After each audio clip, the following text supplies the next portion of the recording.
Hang Out with Coach Kerry.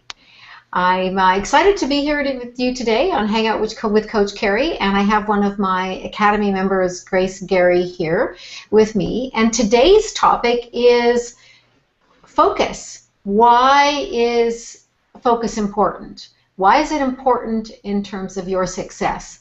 Why is it important in terms of your enjoyment of what you do in your work? So today, that's our topic. So before I get into it, let me introduce or welcome Grace Gerry. And Grace, why don't you share with the audience today your what your background is and what it is you do? Okay. Good afternoon, Kerry. Thanks for having me on. I'm a counselor with my business Graceful Solutions, and I help people who hit a roadblock in their life to get themselves unstuck and to reach the goals that they want for themselves. Great. Excellent. Yeah. Excellent work. Thanks, Grace. I appreciate that. And Grace comes from Victoria, British Columbia, which is where I am recording this from as well. And hopefully those of you around the world will be able to watch this.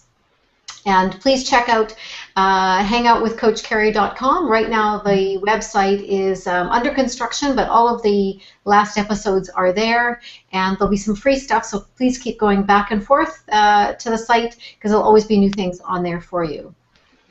So today's topic is the power of focus, or how important is focus to success in business. And while if you've watched my other episodes, you know that time management I consider to be one of my key ones, time management. Focus is really critical in terms of time management, but also focus in terms of where your focus in your business is.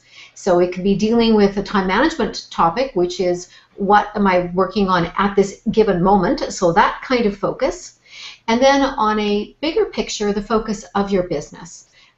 Where's the direction of your business going? What are you focusing on to drive business? So focus is a really broad topic. So today we're going to do some broad brushstrokes with it. I'm going to give Grace some coaching on this. So you're going to get a chance to experience what it's like to actually work with a coach. And so I'm going to ask her some questions. I'm going to ask her about this particular topic of focus. And then I'm going to give you some tips and strategies to be able to work on your focus and improve it as well. So Grace, how about for you? What might be an initial question to get us started today on the topic of focus? Well, I think it's very connected to time management, Kerry, because it's when you feel busy, it's figuring out, well, which thing to focus on and how to focus on one thing when you know there's 10 other things saying, pick me, pick me. And so that's often the situation I find myself in, that I have competing things that want my attention. And it's difficult to focus on one without thinking about all the others on that long to-do list. Yes, yeah, absolutely. And the key piece here that hopefully will help gain some clarity around focus is looking at what are your long-term goals. What are those things that are really important for you? And that will help you discern what to be focusing on at any given moment. So in the context of time management, our long-term and even short-term goals are really still play a critical piece. So for an example, if you're in what I'm going to call business development mode, in other words, if you're in more a startup or growth phase of your business, then the focus for you is going to be business development, getting new customers and clients. That's a really key piece. So your focus is going to be on generating predictable income. So all the other things that are competing for your time, they don't have really a vote, or at least they're put to the side, because right now the number one reason for you to be, or the number one thing for you to be focusing on is what are the strategies to create predictable income. So if you have a list of 40 things to do, those are basically just an action list. And that action list, if the items on that action list don't reflect creating predictable income, then they get moved to the side. Because remember, one of the key things about time management always is there will never be enough time to get everything done. However, there will always be enough time to get the important things done. So it's about discerning what are the important things to focus on. And how do you discern that? Well, in context of your long-term goals, if your business is to be generating a certain amount of income, so you're at the stage where you're in business development and you need more clients, then your focus is on creating predictable income, and all focus, all eyes need to be on that to create that predictable income. So Grace, I'm assuming that answered that, probably raised a couple other questions for you. Yes, and one of the temptations is to do what you feel like doing. And that's not always the thing you should be doing. Absolutely. So that's where being unclear about that end result or why you're doing something can give you that opportunity to oscillate between what you like to do versus what you don't like to do. And also the other piece is the power of setting constraints around what we're going to do. That'll help us with focus as well. So constraints are deadlines, really short-term goals, really narrow focused. So if you find yourself that things that have long timelines on them, it's harder to keep your focus, you're not alone. That's a common issue. The solution to that is to create some short-term constraints on that. So to answer that specific question about working on what you like to work on or what's more enjoyable, well, here's maybe what you might do, is if you look at your day and there's things that you have to get done because they are things that will start generating that predictable income for you, then set aside some time at the end of the day to do what you like to do, some enjoyable things.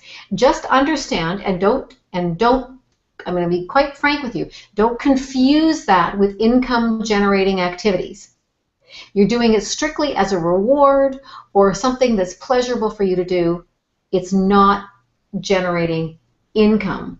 If it was, then it would be something you would have done earlier in the day because your focus is on creating predictable income. That's your initial thing that you want to be working on.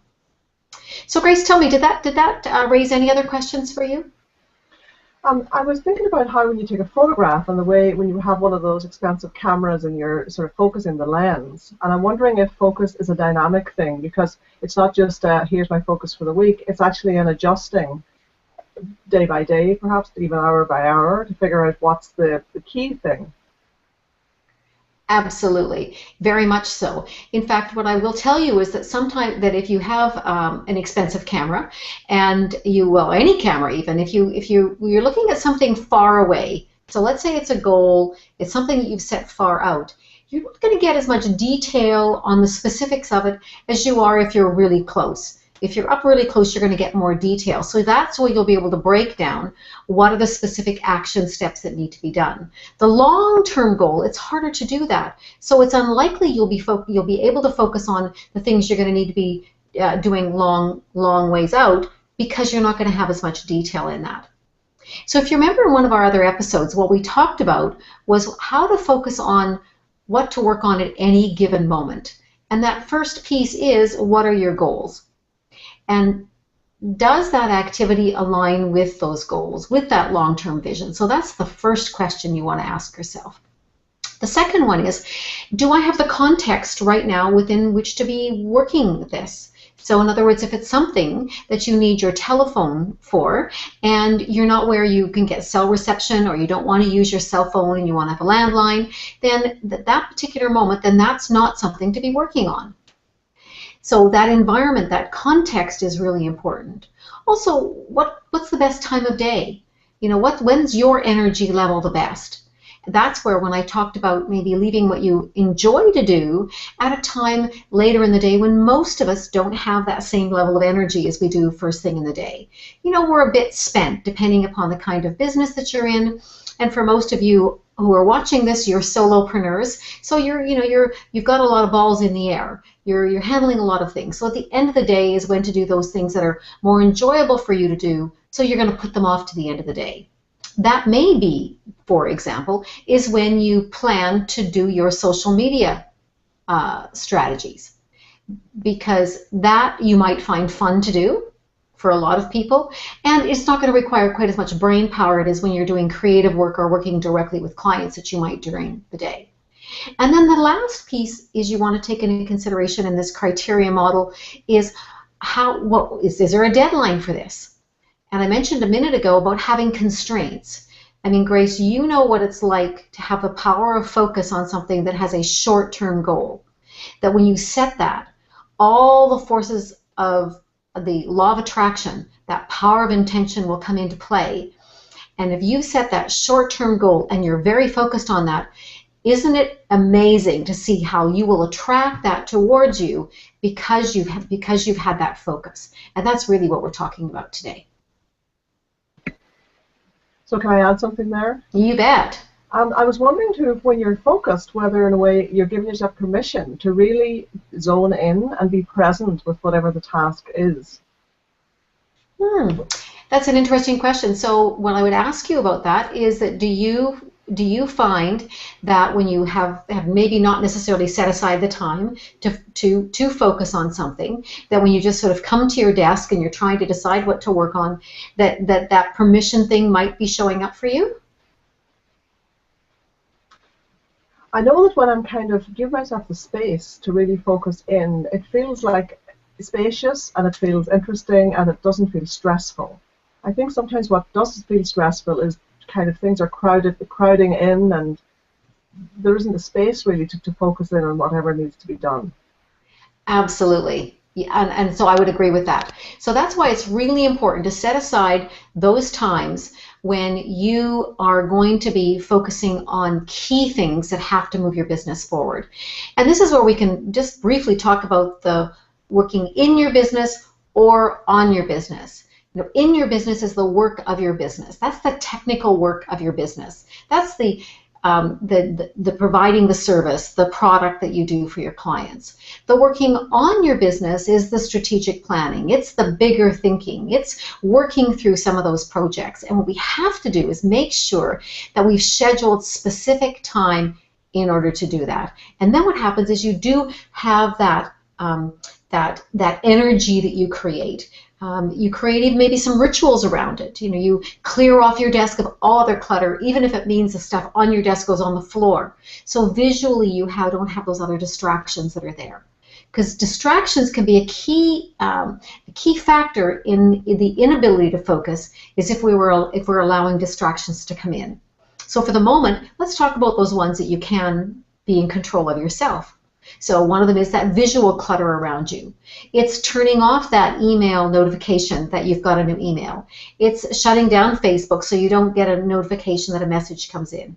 It's turning off the voicemail or the ringer on your phone, and maybe even turning your phone away so you don't even see it, or your cell phone, for example, putting it away.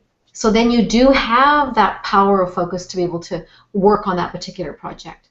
And I absolutely guarantee you this, that if you do that, consistently you will get more done than if you're trying to squeeze in that stuff during times, because the fact is that when you haven't got that focus on that particular thing and you're getting distractions from other places, it will take you significantly longer. In fact, all the research says that when you're distracted, not only do you use the time that you were distracted, so either that's the phone call or an email or someone walks into your office or whatever it is, you lose at least another 15 minutes because of the time it takes for you to re-engage and back into that project again. So absolutely it's important to set that environment up so that you can be creative. Grace, what else might you use that would help you get into that focus? Maybe in terms of creating the environment that's conducive for that focus. Well, I certainly like the idea of the visual clutter. Sometimes little rituals like maybe making yourself some tea, or I find putting a timer on is helpful. If I think, okay, I have an hour and I can watch it, count backwards or count up to an hour, that sometimes helps me that I've created that space to focus on that issue. Great ideas. Some other clients find themselves, if they like to burn a candle, There's a scent that's really nice. Some people like to be able to go outside, to be out in nature. They find that their ability to focus and be creative. Some people like to have some background music going, because it seems to then focus their energy or their mind directly on the task at hand, and other distractions don't come in. So my encouragement for you, Grace, is for you to play around with this, for you to think about what other pieces you could put in place that would help you focus on a particular task when you set aside some time to be able to do that. I think the other thing is, Kerry, to decide ahead of time at the beginning of the day, beginning of the week, what needs to be focused on. I sometimes I think, oh, I have an hour now, what can I do? And I haven't already decided ahead of time, this is the hour for X, Y, Z, or X. And so then I spend part of the time thinking about what I'll do, and maybe I'll just check the email, or maybe, I get a phone call. So suddenly a half an hour is gone. Yes, and that's really common. And as one of our episodes, I talked about time budgets. And this is where the value of setting out that ideal week ahead of time, so that you've set aside time for your planning. So if you know that Thursday mornings from 9 to 11 or 9 to 10 is your planning time, then that becomes sacred time. Nothing else gets booked in that. So, and of course, it takes some time to get that routine in place and that habit in place. So that's why I really encourage you to set aside that ideal week, that time budget in advance. And if you'd like to know more about the time budgets, please go back to the episode that I talked about on time budgets, and it'll give you some details on that. The other thing too, Grace, is I want to remind you that I encourage you at the end of every day to decide what you're going to be focusing on the next day, those top 3 priorities for you to be focusing on. That's really critical. And then once you've done all of those 3, then the question is, you go back to that action list, and it's what's the next thing to focus on? What's the next thing to focus on? Then I encourage you at the end of every week to review, how's your week been? What was the quality of the choices you made? It's okay to find that sometimes you make choices that you wouldn't have made before. You decided you were going to work on something and you didn't follow a routine, or you missed doing something. Most importantly, though, is that what you do is you have that opportunity to say, what did I learn? So then you can learn from those situations and continually build on your skill level as far as your focus is concerned. And then at the end of every month, you want to look back at your month. How was my month? What were the revenue that I set out for this month? How did I reach, or did I reach my goals? If I didn't, what have I learned from that? What do I need to do differently? A great question I'm going to encourage you to ask is, what's missing that if it was in place, I would have actually reached my goals for this month? And continually be reviewing how you are with your focus. Then quarterly, and then annually.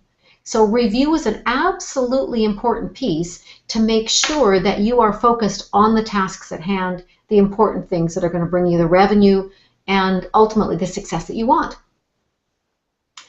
Any last few questions today, Grace, on this whole idea of focus? I've got a few things I want to wrap up with, but I want to make sure that you get some coaching on the questions you've got.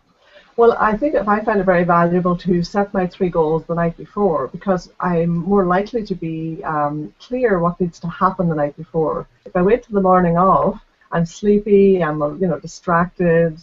So it's very helpful, because then I can look and see what was it I said were the key things from the night before. I think that's helpful. I think I need to learn better to review. I think I'm not so good on reviewing things. I sort of go forward, but I don't necessarily look to see how did I do. And I think that's where the rubber hits the road. Yeah. So just every single day, set yourself a reminder. Put yourself a reminder in your digital calendar to say review at the end of the day. So make sure that you've got those things in place. Make sure structure becomes your friend. Because right now, when those habits aren't in place, it takes a while for you to establish them. So put some structure in place. Set yourself those reminders to be able to do that. So I want to just kind of recap on today's session a bit and maybe give you a little bit of sort of closing ideas. First of all, it's really important to get your ideas on paper. And if the initial thing you do is you have a project book where you're going to write what this project is, this goal, put it in there, and then what I want you to do is I want you to brainstorm it. I want you to mind map it. I want you to, create a visual diagram, flowcharts, whatever works best for your brain. I personally like the idea of having a pen on a piece of paper, but if you like digital, there's a great software program out there that you can have 3 projects at any given time that's saved there, and it's called bubble.us, BUBBL.us. They have a paid version as well, which allows you to have more, and it's still a nominal fee. So for those of you who want to be able to work on that digitally, or at least once you've doodled it on a mind map, and then you actually want to put it into a digital format, that's a great tool. So I'm going to highly recommend you do that. Then what I want you to do is I want you to set some deadlines around these projects that you have. So you're going to put some constraints that are kind of going to put you in, okay, so I'm going to do a 30-day run at this, or a 60 days. By 60 days, here's what I want to have done. And you want to break it down into all those little pieces that are there, because that's important. And then put constraints around those. And the word I'm using, constraints, of course, is deadlines around them. Then what I want you to do is take that project book, and I want to make sure you're transferring your action items into your action book every single day, so you know what are those priorities you're working on at any given time. So planning will help you with your focus. Constantly stopping and discerning, what do I need to be working on at any given time? Is this the most important thing for me to be spending my time on, so that you can be absolutely focused? Because ultimately, when it comes down to focus, you have to have clarity. What are you working on first? That's a really important piece. So clarity is number 1. Then you have to discern what the strategies are. Number 2, you can flush those out in your project book. Those are going to give you your strategies, and that's going to then lead to your actions. So you're really clear on that. And then the final thing is accountability. And that's where those constraints you're going to put in, those deadlines, are really critical, and they're really important to share them with someone that you respect. Someone that it matters to you whether you do what you say you're going to do or not. Because I don't know about you, but sometimes when we tell ourselves we're going to do something and we don't, we let ourselves off the hook too often. So you need someone else that you're going to say, here's my goal, here's what I'm going to do, maybe even more than that, and declare it out there, and then have somebody hold you accountable for what you said you're going to do. And all that is going to do is, all those things are going to help you focus on what's important, where you are in your business. If you're in business development mode, if it's about building predictable income, that's where you are. If now you've reached a stage in your business where you know where your predictable income is, then this is when you want to start putting systems in place. So then you can scale your business to grow it to the next level once you have those systems in place. So thank you, Grace, for being on the episode today. Again, Coach Kerry, go to hangoutwithcoachkerry.com, Kerry spelled Kerry. Go there for some free goodies, and we'll look forward to having you on a future episode. And please feel free to let me know what topics you'd like me to cover on this. Thank you, and much success. Bye-bye.